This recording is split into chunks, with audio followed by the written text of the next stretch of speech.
Hello and welcome to another video on our climb to 2000 ELO. You might notice I'm still wearing the same clothes. I did a batch of these in one day.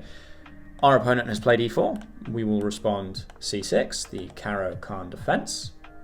And we are currently at 644 ELO and climbing. Okay, so knight f3, I can play d5. Our opponent might just simply go for the exchange variation, taking here on d5, or even knight c3, which would be the two knights Caro-Kann. That's actually what I like to play against the Caro-Kann myself, although I am looking to shake up that a touch because I'm finding less success with it at higher levels than I would like. I see no reason not to simply develop my bishop and pin my opponent's knight to the queen. This check does not bother me. We simply block with the knight and aim to take back on c6, which would be beneficial to us because then we would have a c5 push with which we could undermine this structure of our opponents. I'm going to play e6, freeing up my bishop to come to either e7 or d6, although e7 tends to be quite typical because once we push this, we allow this pin on our queen. Our opponent plays this now. Alright, so I will just play this, and if they capture back, I'm going to capture back like this, because then we have this great pressure on my opponent's knight here, where I can take like this, and if they recapture with their queen, I can take here and ruin their pawn structure, and we would just simply be simplifying into an endgame there, where we would have a slightly better pawn structure, and we would use that minuscule advantage to... Oh, okay. We can have a much better pawn structure here now. Do I want that though? Do I want to give it? Like, what I mean is takes, if takes, takes, takes, and then arguably there's takes and takes. My opponent has doubled pawns over here and doubled pawns over here. The reason I was a little bit tentative about doing that is that would just be a bit slow and boring. But actually, if I can do that with the queens still on the board,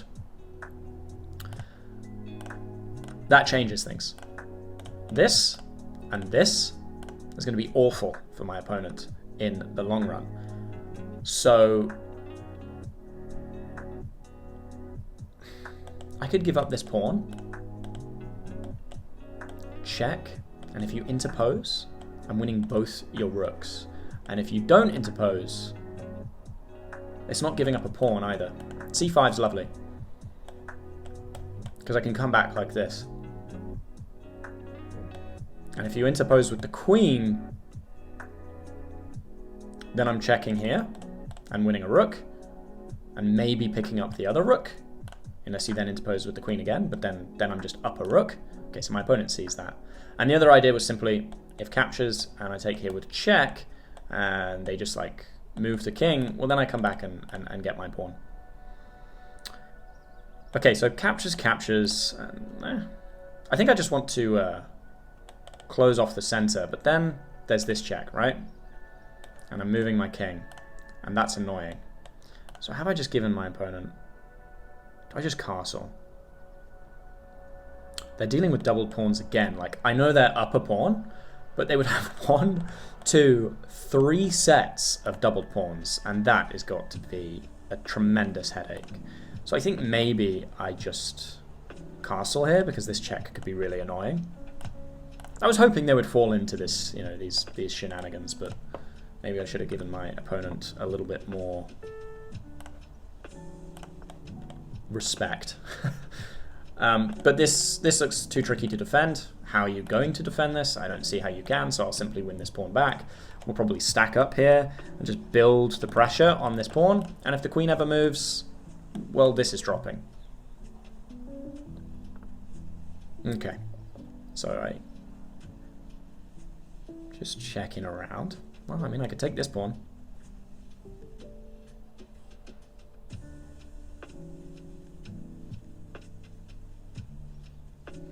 But I think I just want this pawn. I'm expecting rook here, but that's not a problem for now. It's not a problem for now. I think we just build up on the c-file, get things going along here and scoop up these pawns. Okay. So now if captures, captures, captures, and I'm attacking 2 pawns, so I will win one of the pawns as well. Sorry if that was a little bit fast. Captures, rook takes. I don't want to play rook takes, I want to force the queens off the board. So the easiest way to do that is here. Rook takes, take with my queen. This queen is now pinned to my opponent's king, so they'd have to capture back like this. When my rook ends up here, it attacks this pawn and this pawn. Can't both be protected at once, so I'm winning a pawn. The other thing I would need to check for in that position is something like rook takes, rook takes, rook takes, rook takes, queen takes, queen takes, rook takes, and then if they had something like rook to b1, then I couldn't grab one of the pawns because the rook could come all the way down here and that would be back rank checkmate. But the rook does not have access to any of the open files, so I can actually just go ahead and make all of this happen. Very, very nice. This is kind of forced because if you don't capture here, then I'm capturing here, so all of this is forced, and then I would just be winning a rook, right? Like if you don't capture here, I'm taking this with check and getting this, and you're losing your queen in the equation likely. I don't know. So you kind of have to take, and now that my queen's situated here, you kind of have to take again, or I'm going to take. Fine, you take. That kind of solves your issues a little bit. Because now the king lands here and there is no rook here. I can't attack both these pawns at once, but not by a great deal. Not by a great deal.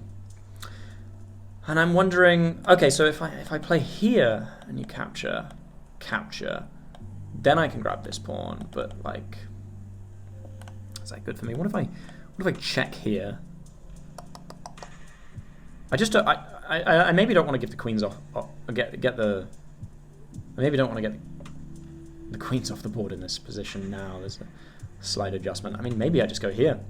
And if you take, I've got a pass pawn. And that's a little bit of a headache. And I am up a pawn now. So even if we were to trade those pawns down, it would be a king-pawn ending. And with your pawns like this, that king-pawn ending is certainly going to favor me. One thing I was looking at is there a way I can, like, support this rook to here to pin my opponent's queen to the king, but there's not this move because the pawn is here. So if I take and my opponent's king comes here, I don't like that so much.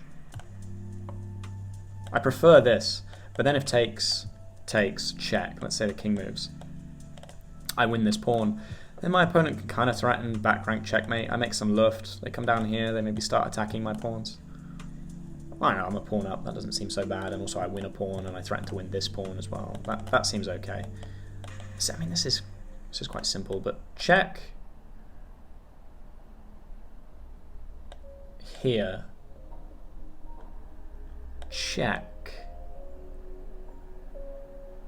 If you go back, I win the game. But if you go back here, it's just a little uncomfortable, isn't it? Let's see if my opponent falls for that. But then if back here, oh, you can't go back here, then I win your rook. But if you interpose with the queen, then I've got this check. You come like here, takes. I am winning a pawn there. This is very tricky. My opponent would have to be very careful here. There's a lot of options to consider, but a lot of them also don't work. I'm not necessarily winning the rook. Okay, so they do decide to come this way. After which I thought, check, threatening this, and if this, you lose the game. Okay, so now can I still play this?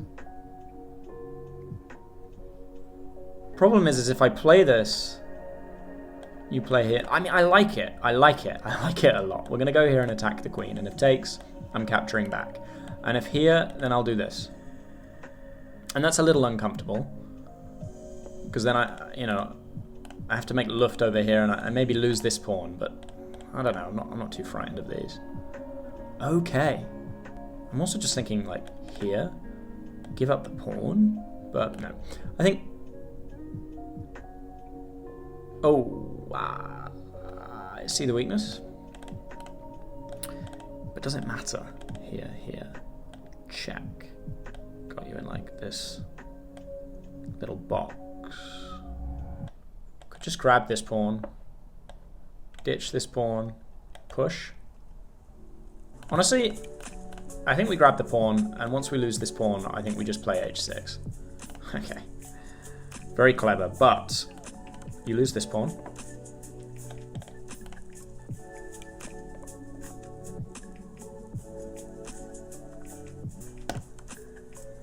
Gotta watch out for mate here. Even if I push the pawn, that's still mate. I play here, and if you move to the back rank, you lose the game.